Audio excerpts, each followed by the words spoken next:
ወደ ቻናላችን ቤተሰቦች እንኳን ወደ ቻናላችን በደህና መጣችሁ። ዛሬ ምሽት ላይ በሻምፒዮንስ ሊግ የምድብ ሰባተኛ ጨዋታዎች መደረጋቸውን ይቀጥላሉ። እነዚህንም ጨዋታዎች በዛሬ ቆይታችን የምንመለከት ሲሆን በዋነኝነት ደግሞ በሳንሲሮ ምሽት 5 ሰዓት ላይ ኢንተር ሚላን ከአርሰናል ጋር የሚያደርጉትን ጨዋታ የምንመለከት ይሆናል። እስከ መጨረሻው ደቂቃ ድረስ አብራችሁን ቆይታችሁም እንድትከታተሉት በአክብሮት ተጋብዛለሁ። በእነዚህ ጨዋታዎች ዙሪያ ያላችሁን ሀሳብ፣ የጨዋታ ግምታችሁንም ኮሜንት ሴክሽን ላይ በመጻፍ እንድታሳውቁኝ፣ ሰብስክራይብ፣ ላይክ፣ ሼር እያደረጋችሁም የቻናሉ ቤተሰብ እንድትሆኑም በአክብሮት እጠይቃለሁ።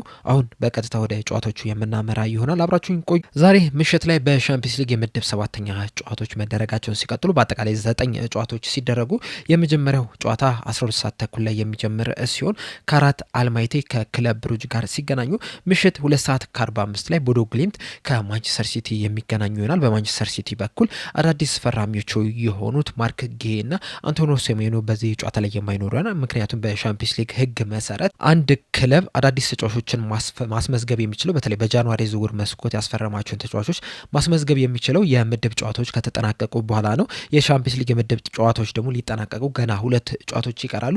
በዚህ ምክንያትም አንቶኒዮ ሴሜኖ እና ማርክ ጌ በዚህ ጨዋታ ላይ የማይኖሩ ይሆናል። ከነዚህ በተጨማሪም 9 የሚደርሱ ተጫዋቾች በጉዳት ምክንያት በዚህ ጨዋታ ላይ የማይሰለፍ ይሆናል፣ በማንቸስተር ሲቲ በኩል ብቻ ማለት ነው። እነዚህም ተጫዋቾች ጆን ስቶንስ፣ ግቫርዲዮል፣ ኑኔዝ፣ ዲያዝ፣ ሲልቫ፣ ኮቫሲች፣ ኒኮ ጎንዛሌዝ፣ ኦስካር ባብና ሳቪኖ በዚህ ጨዋታ ላይ የማይኖሩ ይሆናል። እንደዚሁም ፊልፎደንም የስብራት ጉዳት አጋጥሞታል እየተባለ ይገኛል። ነገር ግን በዚህ ጨዋታ ላይ ግን ይኖራል ተብሎ ነው የሚጠበቀው። እንደዚሁ ለማንቸስተር ሲቲም ጥሩ ዜና ይሆናላቸው። ኦማር ማርሙሽ ከአፍሪካ ዋንጫ ጨዋታዎች በኋላ ከቡድኑ ጋር ወደ ቦዶ ግሊምት እንደተጓዘ ነው እየተነገረ የሚገኘው። ከዛ ምሽት 5 ሰዓት ላይ 7 ጨዋታዎች መደረግ ሲችሉ ኮፐንሃገን ከናፖሊ፣ ኢንተር ሚላን ከአርሰናል፣ ኦሎምፒያኮስ ከባየር ሊቨርኩሰን፣ ስፖርቲንግ ሊዝበን ከፒኤስጂ፣ ቶተናም ከዶርትመንድ፣ ቪላሪያል ከአያክስ እንደዚሁም ሪያል ማድሪድ ከሞናኮ ጋር የሚገናኙ ይሆናል። ከነዚህ ጨዋታዎች መካከል በተለይ ኢንተር ሚላን ከአርሰናል፣ ሪያል ማድሪድ ከሞናኮ፣ ቶተናም ከዶርትመንድ የሚያደርጉት ጨዋታ ተጠባቂ የሚባሉ ጨዋታዎች ናቸው። ቶተናም ከዶርትመንድ ጋር የሚያደርጉትን ጨዋታ ስንመለከተው ሁለቱም የተለያየ ደረጃ ላይ ሆነው የሚገናኙበት ጨዋታ ነው። ቶተናሞች ካለፉት 5 ጨዋታዎች 2ቱን አቻ ሲወጡ በ3ቱ ሽንፈት ያስተናገዳቸው ክለብ ናቸው። ዶርትመንዶች በበኩላቸው ካለፉት 5 ጨዋታዎች 2ቱን ባቻ ውጤት ሲያጠናቀቁ 3ቱን ግን ማሸነፍ ችሏል። ነገር ግን በሻምፒዮንስ ሊግ እኩል ደረጃ ላይ የሚገኙ ቡድኖች ናቸው። ሁለቱም እስካሁን ድረስ ባደረጓቸው 6 ጨዋታዎች 3ቱን አሸንፈው በ2ቱ አቻ ወጥተው በአንዱ ተሸንፈው በ11 ነጥቦች በጎልም እኩል 6 ጎል በማስቆጠር 10ኛና 11ኛ ደረጃ ላይ የተቀመጡ ክለቦች ናቸው። ነገር ግን በቶተናም በኩል አሰልጣኙ ቶማስ ፍራንክ በጣም አጣብቂኝ ውስጥ የገባ አሰልጣኝ ነው። በተለይ ደግሞ በቅርብ ጊዜያቶች እያስመዘገበው ያለው ውጤት ምናልባትም በቅርቡም ከአሰልጣኝነቱ ሲሰናበትም ልንመለከት የምንችልበት እድል አለ እየተባለ ይገኛል። እንደዚሁም በዚህ ጨዋታ ላይም በቶተናምም ዶርትመንትን በኩል የተለያዩ ተጫዋቾች በጉዳት ምክንያት የሚያመልጣቸው ሲኖር በቶተናም በኩል ያሉትን ስንመለከታቸው ሳር፣ ዴቪስ፣ ሚኪ ቫንደቪን፣ ኩሉሶቭስኪ፣ ማዲሰን፣ ፖሊኖ፣ ቤንታኩር፣ ኩዱስ እንደዚሁም ደግሞ ሪቻርልሰን በጉዳት ምክንያት የሚያመልጣቸው ሲሆን በዶርትመንድ በኩል ሳቢትዘር ብቻ በጉዳት የሚያመልጠው ይሆናል። የእርስ በርስ ግንኙነታቸውን ስንመለከት 6 ጊዜ የተገናኙ ሲሆን 4ቱን ቶተናሞች ማሸነፍ ሲችሉ 2ቱን ቦሩሲያ ዶርትመንድ ነበር ማሸነፍ የቻሉት። ለመጨረሻ ጊዜም በሻምፒዮንስ ሊግ ሲገናኙ ሁለቱንም ዙር ቶተናም ነበር ማሸነፍ የቻለው። በደርሶ መልስ 4-0 በሆነ ውጤት ነበር ያሸነፈው። ነገር ግን የዛሬው ጨዋታ ቀላል ጨዋታ ይሆናል ተብሎ አይጠበቅም። ሪያል ማድሪድ ከሞናኮ ጋር የሚያደርጉትን ጨዋታ ስንመለከት ሁለቱም በጣም የተራራቀ የሚባል አቋም ላይ አይደለም የሚገኙት። ሪያል ማድሪዶች ካለፉት 5 ጨዋታዎች 3ቱን ሲያሸንፉ እንደዚሁም ሞናኮ ደግሞ ካለፉት 5 ጨዋታዎች 2ቱን ብቻ ነው ማሸነፍ የቻሉት። በቀሪዎቹ 2ቱም ቡድኖች ሽንፈት አስተናግዷል። በሻምፒዮንስ ሊግ ያሉበትን ደረጃ ስንመለከት ሞናኮ በ6 ጨዋታዎች 9 ነጥብ በመሰብሰብ 19ኛ ደረጃ ላይ ሲቀመጡ ሪያል ማድሪዶች በ12 ነጥብ 7ኛ ደረጃ ላይ ተቀምጧልና በመሃላቸው ያለው የነጥብ ልዩነት 3 ብቻ ቢሆንም እንኳን የደረጃ ሰንጠረጃቸውን ስንመለከተው ግን የ12 ደረጃ ልዩነት አላቸው። ሪያል ማድሪዶች 7ኛ ናቸው። ሞናኮ ደግሞ 19ኛ ደረጃ ላይ ነው የተቀመጡትና ምናልባትም ሞናኮ ይህንን ጨዋታ የሚያሸንፉ ከሆነ ከሪያል ማድሪድ ጋር በነጥብ እኩል ሆነው በጎል ብልጫ ተበልጠው በተለያየ ደረጃ ላይ የሚቀመጡ ይሆናል። ይህንን ጨዋታ እንግዲህ ሪያል ማድሪዶች በቀላሉ ያሸንፋሉ ተብሎ ነው የሚጠበቀው። በተለይ ያላቸውን የቡድን ጥራት ወይም የቡድን ስብስብ ስንመለከተው ሪያል ማድሪዶች በጣም የተሻሉ ናቸው። በሁለቱም ቡድን በኩል እንግዲህ በጉዳት ምክንያት የተለያዩ ተጫዋቾች የሚያመልጣቸው ይሆናል። በአጠቃላይ በሁለቱም ቡድን በኩል በዚህ ጨዋታ ላይ 12 ተጫዋቾች የማይሰለፉ ሲሆን በሪያል ማድሪድ በኩል ሩዲገር፣ ሮድሪ፣ ሚሊታኦ፣ ሜንዲና ትሬንት አሌክሳንደር አርኖልድ በጉዳት ምክንያት የሚያመልጣቸው ሲሆኑ ካሪራስ ደግሞ በቅጣት ምክንያት በዚህ ጨዋታ ላይ የማይኖር ይሆናል። በሞናኮ በኩል ካማራ በቅጣት ምክንያት የማይኖር ሲሆን ከሱ በተጨማሪም ግን ካርዳኪ፣ ማዋሲ፣ ሳሊሱ ፖግባና ሚናሚኖ በጉዳት ምክንያት በዚህ ጨዋታ ላይ የማይኖሩ ይሆን። በሪያል ማድሪድ በኩል እንግዲህ በጣም ጥራት ያላቸው ተጫዋቾች ናቸው የተጎዱባቸው። እንደዛ ቢሆንም ግን ይህንን ጨዋታ በቀላሉ ያሸንፋሉ ተብሎ ይጠበቃል። በተለይ ደግሞ በሜዳቸው የሚያደርጉት ጨዋታ እንደመሆኑ መጠን ሪያል ማድሪዶች ከፍተኛ ግምት የተሰጣቸው ቡድን ናቸው። እነዚህ የጠቀስኳቸው ሁለት ጨዋታዎች በጣም ምርጥ ጨዋታ፣ ተጠባቂ ጨዋታ ቢሆንም እንኳን የዛሬ የምሽቱ በጣም ተጠባቂ ጨዋታ፣ በጣም ምርጡ ጨዋታ፣ ምናልባትም የሳምንቱ ምርጥ ጨዋታ የሚሆነው ኢንተር ሚላን ከአርሰናል ጋር የሚገናኙበት ጨዋታ ነው። በተለይ ሁለቱም ያሉበት ወቅታዊ አቋም ስንመለከት በሻምፒዮንስ ሊግ የሚሆን በፕሪሚየር ሊጉም እንደዚሁም በሴሪአውም ራሱ በጣም አስደናቂ የሚባል ግስጋሴ ላይ ናቸው የሚገኙትና ይህ በዛ ምክንያትም ይህ ጨዋታ በጣም ተጠባቂ ጨዋታ እንዲሆን አድርጎታል። በሻምፒዮንስ ሊጉ ብቻ ያሉበትን ቦታ ስንመለከት አርሰናል 6 ጨዋታ አድርጎ 6ቱንም በማሸነፍ 18 ነጥቦችን በመሰብሰብ አንደኛ ደረጃ ላይ ሲቀመጥ፣ ኢንተር ሚላን በበኩላቸው በ6 ጨዋታዎች 4ቱን በማሸነፍ በሁለቱ ተሸንፎ በ12 ነጥብ 6ኛ ደረጃ ላይ ተቀምጧል። እንደው የመጀመሪያዎቹን 3 ጨዋታዎች ኢንተር ሚላኖች ምንም አይነት ግብም ያልተቆጠረባቸውን ቡድን ነው የነበሩት። አርሰናሎች በሻምፒዮንስ ሊግ በጣም ጠንካራ የሚባል እንቅስቃሴን እያደረጉ ነው የሚገኙት።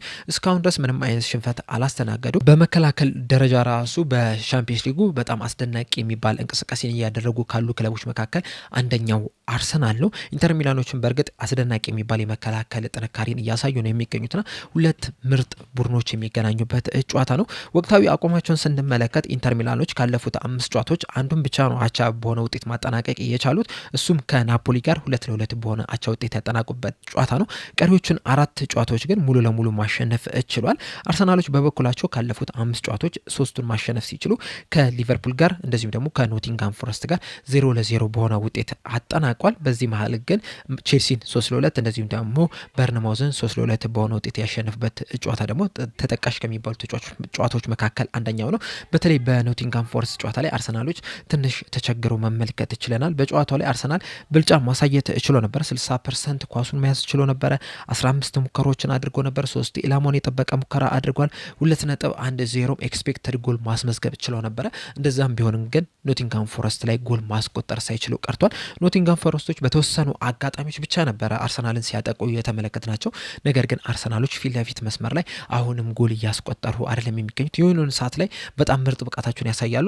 አንዳንድ ጨዋታዎች ላይ ደግሞ ጎል ማስቆጠር ሲቸገሩ እየተመለከትናቸው ነው የምንገኘው። በቅርብ ጊዜያቶችም የተለያዩ ነጥቦችን እየጣሉ ነው የሚገኙት። እንደውም የነ ማንቸስተር ሲቲ የነ አስቶን ቪላ እንደዚሁም የሊቨርፑል መድከም ነው እንጂ ምናልባትም አርሰናል አሁንም መሪነቱን ሊነጠቅ የሚችልበትም እድል ነበረው። ነገር ግን በሻምፒዮንስ ሊግ ግን በጣም ጥሩ የሚባል እንቅስቃሴን እያደረገ ነው የሚገኘው። እስካሁን ድረስም ምንም አይነት ሽንፈትም አላስተናገደም። በዚህ ጨዋታ ላይም በጣም ምርጥ የሚባል እንቅስቃሴን ያደርጋል ተብሎ ነው የሚጠበቀው። ኢንተር ሚላኖች ባለፉት 6 ጨዋታዎች ምንም አይነት ሽንፈት አላስተናገዱም። እንደዚሁም አርሰናሎች ደግሞ ባለፉት 11 ጨዋታዎች ምንም አይነት ሽንፈት አላስተናገዱም። ነገር ግን ደግሞ ተደጋጋሚ የአቻ ውጤቶችን እያስመዘገቡ ነው የሚገኙት፣ በተለይ ደግሞ በፕሪሚየር ሊጉ ማለት ነው። ሌሎቹ ላይ ግን ምንም አይነት ሽንፈትም እንደዚሁም ደግሞ ምንም አይነት የአቻ ውጤትም አላስመዘገቡም። በፕሪሚየር ሊጉ ግን ተደጋጋሚ ነጥብ እየጣሉ ነው የሚገኙት። የእርስ በርስ ግንኙነታቸውን ስንመለከት ለመጨረሻ ጊዜ የተገናኙት በሻምፒዮንስ ሊግ 2024 ላይ ነው የነበረው። በዛ ጨዋታ ላይም ደግሞ ኢንተር ሚላኖች 1-0 በሆነ ውጤት ነበረ ማሸነፍ የቻሉት። የኢንተር ሚላንንም የማሸነፊያ ግብ ቻናሎጉ የመጀመሪያው አጋማሽ ሊጠናቀቅ 3ኛ ጭማሪው ደቂቃ ላይ ነበረ ከበረ ማያሳረፍ የቻሉ። በዛችን ብቸኛ ግብ ኢንተር ሚላኖች አሸንፈው ሊወጡ ችሏል። በዛ ጨዋታ ላይ ግን አርሰናሎች የበላይነት ማሳየት ችለው ነበረ። 1.80 ኤክስፔክትድ ጎል ሲያስመዘገቡ 20 ሙከራዎችን ማድረግ ችለው ነበረ። ከነዚህ 20 ሙከራዎች ደግሞ 4ቱ ኢላማቸውን የጠበቁ ሙከራ ነው የነበሩት። ነገር ግን የኢንተር ሚላን በረኛ የነበረው ያን ሱመር ግን በጣም አስደናቂ የሚባል ብቃቱን አሳይቶ በዛ ጨዋታ ላይ ምንም አይነት ጎል እንዳይቆጠርበት አድርጎ በዛሬው ጨዋታ ላይ ግን ያ ነገር ይደገማል ተብሎ አይጠበቅም። በተለይ ደግሞ አርሰናሎች ከዛ ጊዜ አንጻር ስንመለከተው ራሳቸውን በደንብ አጠናክረው ነው የመጡትና ምናልባትም በዚህ ጨዋታ ላይም ኢንተር ሚላን ሜዳ ድረስ በመሄድ አሸንፈው ሊወጡ ይችላሉ የሚል ግምት አለ። በዚህ ጨዋታ ላይ እንግዲህ በሁለቱም ቡድን በኩል አጠቃላይ 8 ተጫዋቾች በጉዳት ምክንያት በዛሬው ጨዋታ ላይ የማይሰለፉ ይሆናል።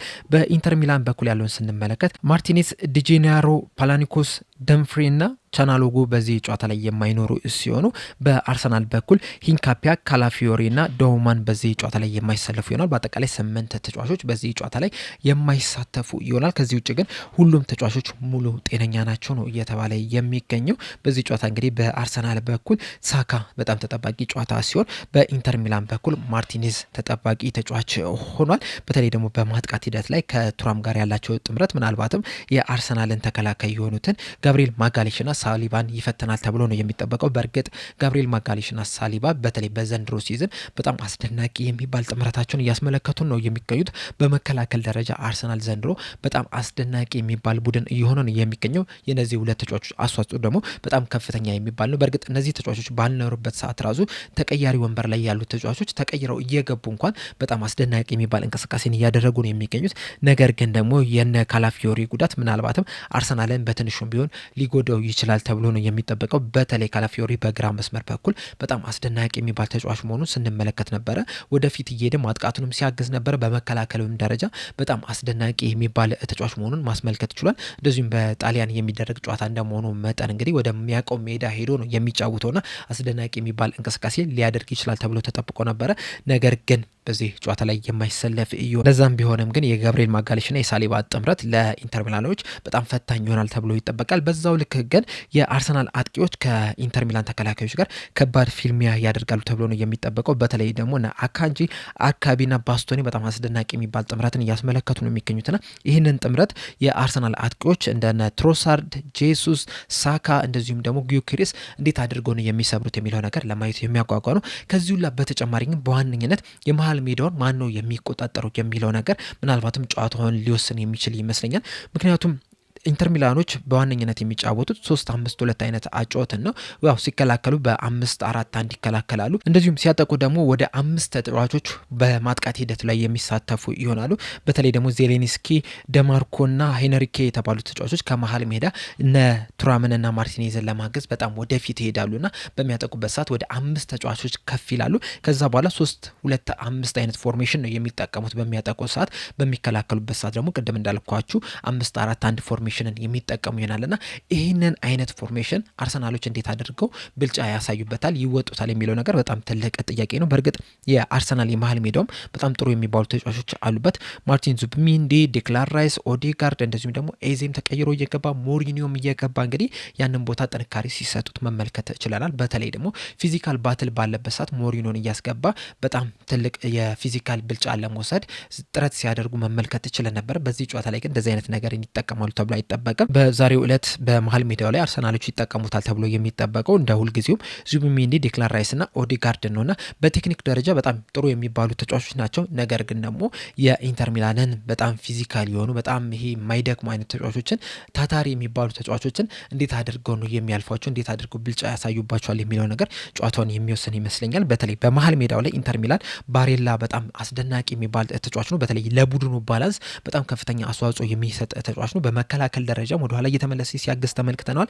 እንደዚሁም ወደፊትም እየሄደ ደግሞ የማጥቃት ሂደቱንም ሲያስጀምር ከኋላም ረዥም ኳሶችን እየጣለ ማጥቃቱን ሲያስጀምር በደንብ ተመልክተናልና ይህንን ተጫዋች መቆጣጠር ምናልባትም ለአርሰናሎች ጨዋታው ላይ ብልጫ አሳይተው አሸንፈው ለመውጣት ወሳኝ የሚሆን ይመስለኛልና የመሀል ሜዳው ትንቅንቅ ምናልባትም የዚህ ጨዋታ አሸናፊ ሊወስን ይችላል ብዬ አስባለሁ። እናንተስ በዚህ ጨዋታ ላይ ያላችሁ ሀሳብ ምንድን ነው? በጨዋታውስ ላይ ማን ሊያሸንፍ ይችላል? ኢንተር ሚላን ወይስ አርሰናል? እንደዚሁስ ማን ጎል ሊያስቆጥር ይችላል? ግምታችሁን እንዳለ ኮሜንት ሴክሽን ላይ በመጻፍ አሳውቁኝ። ለአሁን እኔ እዚህ ላይ ያበቃው። በቀጣይ በሌላ እስከምንገናኝ ድረስ ሰብስክራይብ፣ ላይክ፣ ሼር ማድረግ እንዳትረሱ። ቸር ያቆየን።